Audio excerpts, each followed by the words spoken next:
이런 낭만주의는 개인의 감정과 자유의 중요성을 널리 퍼지게 했고 인간의 감수성과 창의성을 극대화시켜서 문학과 예술 분야에서 지대한 기여를 했습니다. 하지만 이런 낭만주의가 정치화될 경우에는 정치의 미학화를 초래하고 심각한 문제를 일으키기 쉬워집니다. 행복의 정복이라는 책으로 유명한 영국의 철학자 버트랜드 러셀은 낭만주의의 위험성에 대해서 이렇게 이야기하고 있습니다. 낭만주의자들은 어떤 종류이든 사회 문제가 얼마나 심각하게 빚어지든 상관하지 않고 강한 정념이라면 모두 숭배했다. 낭만주의의 영향으로 고무된 인간은 폭력성과 반사회성을 드러내며 무정부주의적 반항아가 되거나 정복을 일삼는 폭군이 된다. 그런데 이들 낭만주의자들보다 한술 더 뜨는 사람들이 나타나기 시작했습니다. 낭만주의가 그래도 매트릭스의 규칙을 초월해서 날아오르고 싶어하는 일탈의 자유의 방점이 찍혀 있었다고 한다면 아예 매트릭스를 폭삭 무너뜨리는 데 혈안이 된 사람들이 나타나기 시작한 것입니다. 바로 허무주의, 니힐리즘의 출현이죠. I really should thank you for it. After all, it was your life that taught me the purpose of all life. The purpose of life is to end. 니힐리즘은 없을 무를 의미하는 라틴어 니힐에서 온 말로 기존의 신 또는 진리로 대표되는 추구해야 할 절대적인 가치, 권위, 도덕이 존재하지 않는다고 보는 사상입니다. 그래서 니힐리즘에서는 선과 악, 진실과 거짓, 질서와 혼돈, 이들의 구분이 모두 무의미해집니다. 19세기에 이 허무주의가 유독 기승을 부리던 나라가 있었습니다. 바로 러시아와 독일입니다. 나중에 공산주의와 파시즘이 크게 창궐한 나라이기도 하죠. 이 당시 두 나라에서 허무주의를 심각하게 고민한 유명 작가가 있었으니 바로 러시아의 소설가 도스토옙스키와 독일의 철학자 니체입니다. 도스토옙스키는 니힐리즘의 본질을 다음의 유명한 구절로 요약했습니다. 신이 없다면 모든 것이 허용된다. You enjoyed them. There's nothing in the world to make man love their neighbors. If there's no God, then nothing can be immoral. Everything becomes lawful, even crime. Crime becomes not only lawful, but inevitable. 종교적인 신앙이 없다면 어떤 악행도 허용될 수 있다는 뜻인데요. 도스토옙스키가 단순히 신앙심 때문에 이런 말을 한 것은 아니었습니다. 그가 걱정했던 것은 기독교처럼 보편적인 도덕관념을 제공하는 정신적인 매트릭스가 사라지게 되면 사람들이 허무주의에 빠져서 어떤 악행이라도 할 수 있게 된다. 그런 심리적인 차원의 위험성을 경고한 것이었습니다. 그는 사회주의 혁명가들 사이에 퍼져 있었던 낭만주의, 허무주의 성향을 악령이라는 소설로 경고했고 그의 경고는 러시아 공산주의 혁명 때 일어난 비극으로 적중하게 되죠. Мы пустим пожары.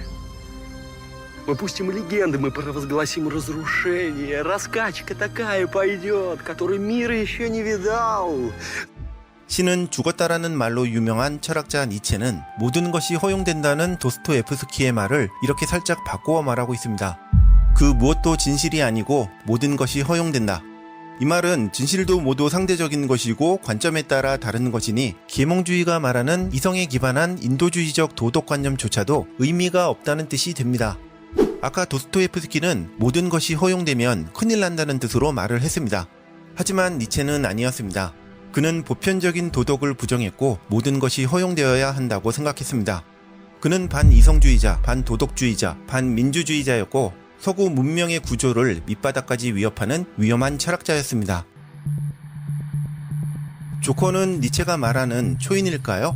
다크나이트 해석을 열심히 찾아보신 분들은 아마 그런 해석을 종종 접해보셨을 겁니다. 니체는 해석과 논란이 굉장히 분분한 철학자입니다. 그런데 만약 조커가 니체 철학을 대변하는 캐릭터가 맞다면 그건 니체를 가장 악질적인 사상적 테러리스트로 지목하는 것과 다름이 없을 것입니다. 이런저런 정황을 고려한다면 놀란 감독이 조커를 이용해서 니체를 패러디하고 있다고 보아도 딱히 억측은 아닌 것 같습니다. 이 말은 놀란 감독이 서구 문명의 가장 위험한 구조 파괴자 중 하나로 니체를 지목하고 있다는 말도 됩니다. 신은 죽었다. 그 무엇도 진실이 아니고 모든 것이 허용된다. 그렇게 되면 인간에게 남는 것은 개개인의 의지, 니체식으로 표현을 하면 권력의 의지뿐이고 이렇게 본능처럼 솟아나오는 권력의 의지로 진리, 도덕, 가치를 각자 창조하겠다는 것. 그것이 바로 니체식 허무주의인데요. 이를 능동적 허무주의라고 합니다. 그런데 지금까지 쭉 보신 분들이라면 눈치를 채셨죠. 이건 앞에서 낭만주의자들이 이미 다 한 얘기입니다. 불굴의 의지, 구조는 없다. 똑같죠. 모든 것이 허용된다. 그러니 그냥 내 본능에서 우러나오는 정념과 의지대로 하겠다. 결국 니체가 한 것은 19세기 낭만주의와 니힐리즘의 흐름을 조합해서 철학적으로 멋지게 재포장한 것입니다. 이로써 그는 반이성주의, 반도덕주의, 반민주주의의 강력한 사상적 망치를 제조하게 됩니다. 그러니 히틀러와 무솔리니 같은 파시스트들, 그리고 현재 미국의 대한 우파들이 니체에 푹 빠져든 것은 유유상종, 지극히 당연한 일이죠. 19세기 러시아의 니힐리즘 운동이 공산주의 혁명에 밑밥을 깔아주었듯이 니체의 능동적 허무주의는 파시즘의 창궐에 사상적 기반을 제공했습니다. The few are those men of such intellectual and cultural superiority that they're above the traditional moral concepts. Good and evil, right and wrong were invented for the ordinary average man, the inferior man, because he needs them. But obviously you agree with Nietzsche and his theory of the Superman. Yes, I do. So did Hitler. 니체 철학에 심취해서 지적 재미로 살인과 범죄를 저지르는 사람도 실제로 있었는데요. 이 이야기는 알프레드 히치콕 감독의 스릴러 영화 로프와 스릴미라는 뮤지컬로 각색되어 나온 바가 있습니다. 이러면 니체 철학은 그런 게 아니다라고 항변하는 분들도 분명히 계시겠지만 2차 대전 전후의 니체에 대한 이미지는 이렇게 나치 철학자라는 인식이 강했습니다. 한국에 소개된 니체의 이미지는 이런 부정적인 면이 잘 소개가 안 되어 있는 것 같은데요. 사실 그의 글을 직접 읽어보면 정말 깨는 내용이 많습니다. 어쨌든 지금까지의 내용을 고려하면 놀란 감독이 니체를 조커와 같은 위험한 구조 파괴자로 간주한다고 보아도 그다지 억측은 아닌 것 같습니다. 그리고